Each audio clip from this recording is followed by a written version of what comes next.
নমস্কাৰ বন্ধু বান্ধৱীসকল, মোৰ গভ জব চেনেলটোলৈ আপোনালোকক স্বাগতম জনাইছোঁ। আৰু মই আজি আপোনালোকৰ মাজত এটা ধুনীয়া খবৰ লৈ আহিছোঁ। আৰু খবৰটো আহিছে বৰ্ডাৰ ছিকিউৰিটি ফ'ৰ্চৰ ফালৰ পৰা আহিছে। আৰু পষ্টটো হৈছে হেড কনষ্টেবল। আৰু এই পষ্টৰ টোটেল পষ্ট আছে 1072টা পষ্ট আছে। আৰু এই পষ্টত যদি আপোনালোকে এপ্লাই কৰিব বিচাৰে বা আবেদন কৰিব বিচাৰে, কেনেকুৱা ধৰণৰ কোৱালিফিকেশ্যন লাগিব আৰু কেনেকৈ আবেদন কৰিব, কিমান তাৰিখৰ পৰা কিমান তাৰিখলৈকে আপোনালোকে এপ্লাই কৰি থাকিব পাৰিব, সকলোখিনি মই A to Z এই ভিডিঅ'টোত জনাই দিম। আপোনালোকে শেষলৈকে চাই থাকিব, স্কিপ নকৰিব, যাতে এই ভিডিঅ'টোত বা এই পষ্টকেইটাত এপ্লাই কৰাত আপোনালোকৰ যাতে কোনো প্ৰব্লেম নহয়। আৰু প্ৰথম পষ্টটো হৈছে হেড কনষ্টেবল ৰেডিঅ' অপাৰেটৰ। আৰু টোটেল পষ্ট আছে 300টা। আৰু 2 নম্বৰ পষ্টটো হৈছে head constable radio' mechanic. Total post আছে 772টা। আৰু এই পষ্টৰ পে স্কেল খুবেই ধুনীয়া। আৰু পে স্কেলটো হৈছে 25,500 টকাৰ পৰা 81,100 টকালৈ। আৰু এই পষ্টত যদি আপোনালোকে এপ্লাই কৰিব বিচাৰে বা আবেদন কৰিব বিচাৰে, এই পষ্টত এপ্লাই কৰাৰ কাৰণে আপোনালোকৰ কোৱালিফিকেশ্যনখিনি মই জনাই দিছোঁ।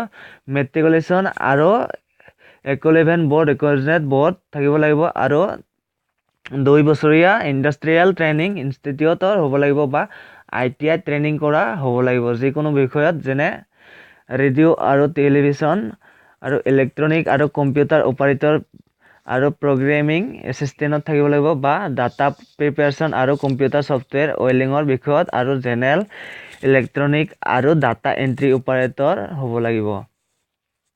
আৰু যিসকলে হায়াৰ ছেকেণ্ডেৰী পাছ কৰিছে বা যিসকলে হায়াৰ ছেকেণ্ডেৰী পাছ কৰাত আপোনালোকৰ ছাবজেক্ট ফিজিক্স, কেমেষ্ট্ৰি আৰু মেথামেটিক্স আছে, সেইসকলৰ বাবেও সেইসকলে এপ্লাই কৰিব পাৰিব। যিসকলৰ হায়াৰ ছেকেণ্ডেৰী পাছ আছে সেইসকলৰ বা 60% এভাৰেজ থাকিব লাগিব। আৰু এই পষ্টত হেড কনষ্টেবল ৰেডিঅ' মেকানিকত এপ্লাই কৰাৰ কাৰণে ঠিক আগত কৈ যোৱাৰ দৰে একেই আপোনালোকৰ কোৱালিফিকেশ্যন লাগিব, ITI লাগিব আৰু মেট্ৰিকুলেশ্যন হ'ব লাগিব বা হায়াৰ ছেকেণ্ডেৰী পাছ কৰিলেও পাৰিব। ফিজিক্স, কেমেষ্ট্ৰি, মেথামেটিক্স আৰু 60% এভাৰেজ থাকিলে আপোনালোকে হায়াৰ ছেকেণ্ডেৰী পাছ কৰিলে ITI নকৰাকৈও আপোনালোকে এপ্লাই কৰিব পাৰিব। আৰু এই পষ্টত এপ্লাই কৰাৰ কাৰণে আপোনালোকৰ এজটো মই জনাইছোঁ। যিসকল জেনেৰেল কেণ্ডিডেট আছে সেইসকলৰ বাবে 18ৰ পৰা 25 বছৰৰ ভিতৰত হ'ব লাগিব। আৰু যিসকল OBC কেণ্ডিডেট আছে সেইসকলৰ বাবে 18ৰ পৰা 28 বছৰৰ ভিতৰত হ'ব লাগিব। যিসকল আৰু SC আৰু ST কেণ্ডিডেট আছে সেইসকলৰ বাবে 18ৰ পৰা 30 বছৰৰ ভিতৰত হ'ব লাগিব। আৰু এই পষ্টত এপ্লাই কৰাৰ কাৰণে আপোনালোকৰ যিসকল আনৰিজাৰ্ভ আৰু OBC কেণ্ডিডেট আছে সেইসকলে এক্সামিনেশ্যন ফি আপোনালোকৰ 100 টকা এটা দিব লাগিব। আৰু যিসকল SC আৰু ST কেণ্ডিডেট আছে সেইসকলৰ বাবে কোনো ফিজ দিব নালাগে। আৰু এই ফিজটো দিয়াৰ কাৰণে আপোনালোকে নেট বেংকিং বা ডেবিট কাৰ্ড, ক্ৰেডিট কাৰ্ড বা ভীম পে' যোগেদি আপোনালোকে এই পষ্টত পে' কৰিব পাৰিব।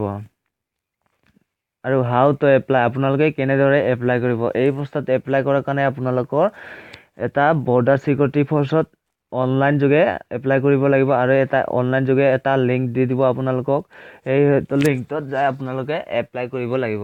আৰু এই পষ্টত এপ্লাই কৰাৰ কাৰণে আপোনালোকক লিংকটো মই জনাই দিছোঁ। http://recruitment.bsf.gov.in এই ৱেবছাইটটোত যায়ো আপোনালোকে এপ্লাই কৰিব পাৰিব, বা মোৰ ভিডিঅ' ডেছক্ৰিপশ্যন বক্সত দি দিম, আপোনালোকে তাৰ পৰা যায়ো এই পষ্টত এপ্লাই কৰিব পাৰিব। আৰু এই পষ্টত এপ্লাই কৰাৰ কাৰণে আপোনালোকৰ তাৰিখ হৈছে 14/5/2019 তাৰিখৰ পৰা 12/6/2019 তাৰিখলৈকে আপোনালোকে এপ্লাই কৰি থাকিব পাৰে। সম্পূৰ্ণ এমাহ সময় দিছে আপোনালোকক এপ্লাই কৰাৰ কাৰণে।